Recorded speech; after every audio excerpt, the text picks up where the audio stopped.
écoutez, on passe au prochain. Manal, c'est qui le prochain? C'est Monsieur Bsis Mohamed et son étudiant Redouane Saveour. Alors, allô? Il a déjà commencé un partage d'écran. D'accord, donc l'écran est déjà partagé. Donc, Oui. Monsieur Redouane, allô? Allô, allô? Je vais activer son micro. Alors, votre micro est désactivé. Vous pouvez. Ah, c'est pour un projet. C'est pour le projet donc, qui s'appelle DataTech, c'est ça, hein, il me semble voir, DataTech. Oui. Il y a en fait 3 projets. DataMastech, voilà. On va en parler justement avec Mohamed Ziz, qui est d'ailleurs aujourd'hui en Allemagne. Bonjour, Mohamed. Bonjour, salam alaikum. C'est Samir. Ah, c'est Samir Kilani. Oui, désolé parce que je crois que j'ai eu des problèmes au niveau du microphone, donc je suis vraiment désolé. Hein. Vous êtes ingénieur, donc c'est merveilleux, vous avez réussi à le réparer tout seul. C'est la belle vie. Merci beaucoup. Bon, donc, avant de parler de votre projet, on va tout d'abord en apprendre un peu plus sur vous. Donc, qui êtes-vous? D'où venez-vous? D'où sont venues cette passion de la science? D'accord. Donc, d'abord, au nom du groupe, bien sûr, je vous salue bien sûr tous les intervenants à ce forum, donc les professeurs, les journalistes et tout le monde, et aussi M. qui nous a donné bien sûr l'opportunité de participer à ce forum-là. Donc, je m'appelle Samir Kilani, donc doctorant à la laboratoire Elmit à l'université Hassan Premier Assas. Donc, je collabore avec M. Saver Marwan, c'est le doctorant à laboratoire MITI à l'université de Benfik, l'université Hassan II à Benfik, et M. Ilzen Yassine, donc c'est un master spécialisé à l'université Hassan I à la faculté Ain-Choc. Donc, monsieur. Samir, vous êtes combien? Vous êtes 4, c'est ça? 4, 5 vous êtes? Normalement, on est 3, mais on a l'aide de 2 personnes, donc un docteur, un médecin docteur, et un ingénieur à l'ENSEM. Donc, je passe directement rapidement vers le projet. Votre projet, en fait. D'accord, donc je passe directement vers le projet parce qu'on n'a pas eu beaucoup de temps au cours de l'explication des autres personnes. Donc, je vais essayer de partager avec vous, bien sûr, l'écran de mon ordinateur pour passer vers la présentation. Donc, Bien sûr. Il y a un bouton vert, partager l'écran. Oui. Vous avez un bouton, c'est normalement un bouton au milieu qui vous permet justement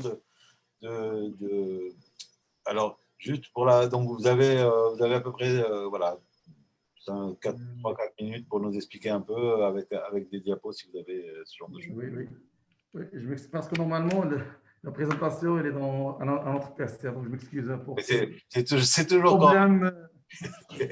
C'est toujours quand on présente qu'il y a un petit souci. Mais sinon. Oui. Non, c'est bon. C'est bon, tout va bien? On va pouvoir. Oui. C'est super. Bon. Est-ce que vous pouvez justement nous expliquer juste déjà. Oui, généralement, c'est un robot. Donc, c'est un robot. Je montre directement avec un caméra, ça sera mieux. Voilà.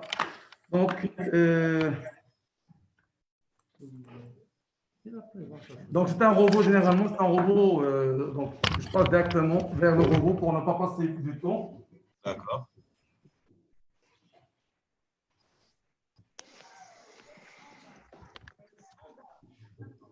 Voilà. Donc, super. Donc, généralement, c'est un robot, bien sûr, qui aide les médecins.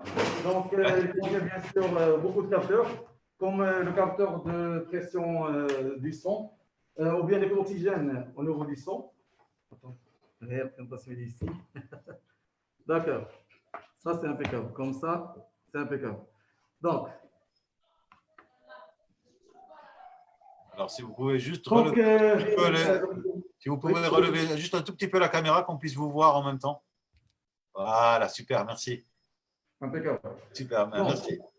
Le présent invention appartient au domaine de l'intervention médicale à distance. Voilà.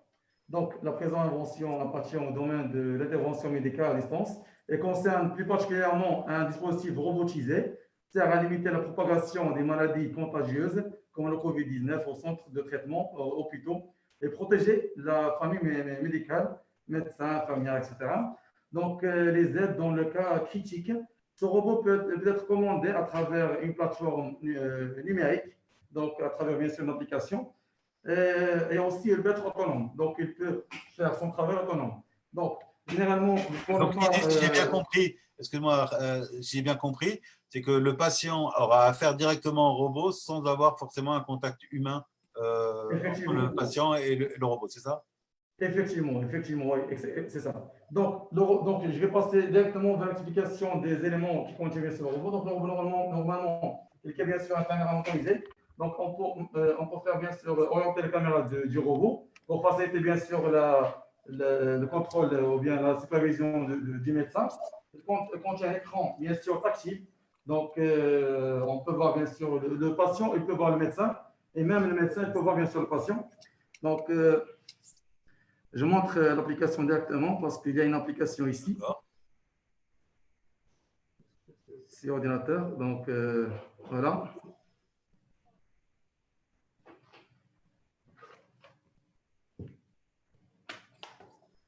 Donc, je ne sais pas ce que vous pouvez voir. Oui, donc l'application, elle contient bien sûr plusieurs informations, comme par exemple, on peut contrôler bien sûr le caméra, on peut contrôler le robot, on peut ouvrir et fermer des tiroirs. Il y a 3 tiroirs normalement ici dans le robot.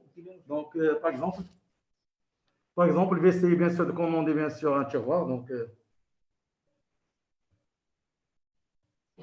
voilà. Donc, on peut ouvrir automatiquement les tiroirs. Même, comme j'ai dit, on peut orienter bien sûr la caméra, donc facilement. Vous lui avez donné un nom à ce robot? Normalement, c'est un robot qui aide les médecins. Mais vraiment, la présentation, elle était tout écrit dans la présentation, mais malheureusement… Non, c'est pas grave. Vous comptez lui donner un nom? Il aura un petit nom? Oui, on essaie de dire DocHelp. D'accord. DocHelp, oui. Donc, je vais vous donner bien sûr les fonctions principales du robot parce que normalement, le robot, il fait plus que 14 fonctions. Donc, je vais essayer de citer toutes les fonctions bien sûr du robot. Donc, la première fonction, c'est à l'aide, donc à travers ce système, on peut faire les tâches suivantes.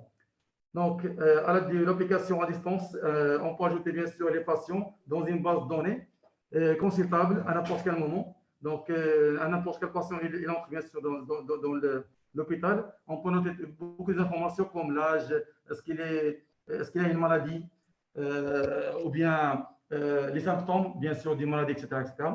Donc, servir les patients à distance par l'alimentation et les médicaments. Donc, on peut servir les patients par les médicaments et tout.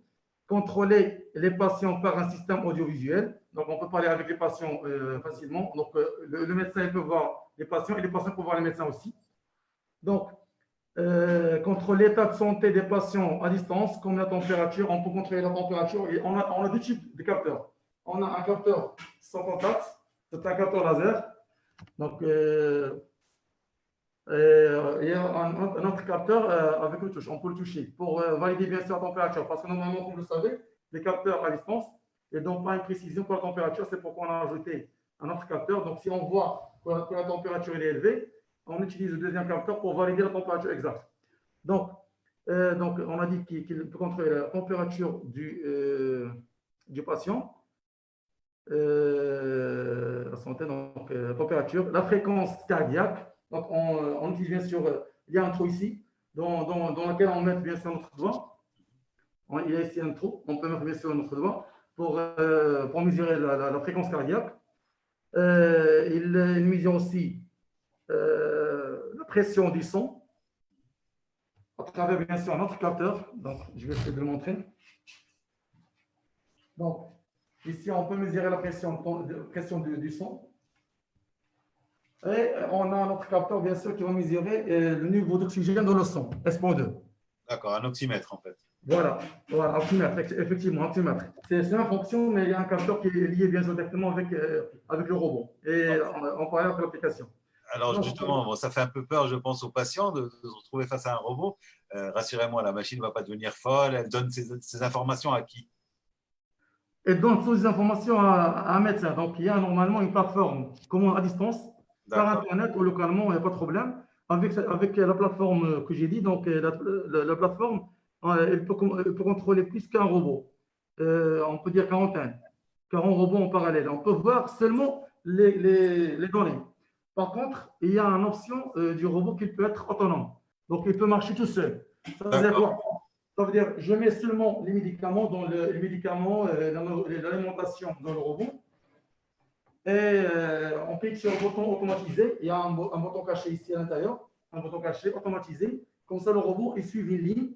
Donc, par exemple, si on a un hôpital qui a, par exemple, je ne sais pas, 40 patients, 40 chambres, donc le robot, il va aller au patient numéro 1, patient numéro 2, etc., etc. Donc, d'accord, il va livrer bien sûr le médicament. Et en parallèle, il va prendre toutes les mesures d'état de santé du patient, comme j'ai dit avant. Donc, et en parallèle, on cite c'est quoi la nourriture et c'est quoi le médicament. Donc, d'accord, l'application, qu'est-ce qu'elle va faire? Elle va collecter toutes ces informations, elle va le mettre dans une base de données et elle va faire la comparaison. Ça veut dire, on peut savoir, à travers bien sûr une interface graphique, on peut voir bien sûr l'évolution de santé de chaque patient. d'accord. Ça veut dire, est-ce que Alors, ce robot, il a vocation à être où physiquement? Est-ce qu'il a vocation à être chez des médecins généralistes, plutôt dans les hôpitaux, dans les cliniques? Où est-ce qu'il a vocation à être? dans tous les sites que vous avez cités maintenant, on peut l'utiliser même on peut l'utiliser dans les usines. Parce que normalement, le robot, il est à l'intérieur du robot, il y a une application. Donc, on peut, dans l'entrée des bâtiments, par exemple, ou bien de l'hôpital, etc. Donc, il peut contrôler les gens qui vont entrer dans l'hôpital. À la place, bien sûr, à la place d'utiliser une personne qui a le risque d'être contaminée, on utilise bien sûr le robot pour qu'il contrôle la température et contrôle l'SPO2 parce que l'oxygène, si la personne il a une maladie au niveau du poumon, le niveau d'oxygène va être un peu bas. Donc, le robot, il va nous donner bien sûr un état sur cette personne. Est-ce qu'il peut entrer ou non? Donc, est-ce qu'il il y a la possibilité d'être contaminé ou non? Donc, D'accord. c'est une troisième fonction que peut faire le robot. Voilà. Ma dernière question, parce qu'hélas, on doit passer au suivant. Oui, il n'y a pas de C'est problème. passionnant, hein. Franchement, je trouve ça Merci. absolument admirable. Bravo à vous. Justement, ma question elle concernera la question qui fâche, le prix.